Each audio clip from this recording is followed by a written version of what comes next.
Good afternoon. I'm Peter Friederici. I teach at Northern Arizona University, one of the premier universities in Arizona. Imagine you're on a long road trip on the interstate. You need to stop. You see a truck stop in the distance in front of you. It's in the middle of nowhere. So you stop, you run to the bathroom, grab your coffee, maybe you get some chips and microwave burrito. You're good to go.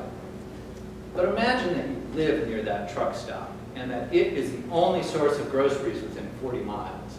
That is the kind of imagining that I've been trying to do with my students in the Sustainable Communities program for the last 3 years. One of the communities we've worked in is Yucca, Mojave County. It's a tiny town on I-40. And like other communities, rural communities in northern Arizona, the rates of need for the food pantry are up in the 2/3 to 3/4 of the population range. So really needed services. We've interviewed people who are benefiting from the food pantry. We've heard that 85% of them say that there's some chronic health condition in their family that affects what they should be eating. We're talking diabetes, high blood pressure, heart disease. Guess what? We didn't even ask them what their health conditions were. They volunteered that information. So we know there's a really strong tie between rural health and rural diets. Now in Yucca, Terry Underhill and her volunteers at the Community Food Pantry do an amazing job of serving their community on a total shoestring. But there's problems.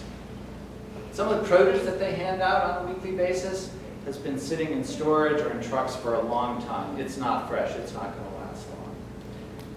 Some of the food that's donated by supermarkets is processed food, high sodium. People with chronic health conditions shouldn't be eating that food.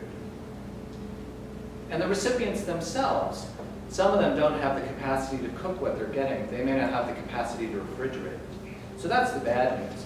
The good news is that fixing the food system can be a really cost-effective way to improve rural health outcomes.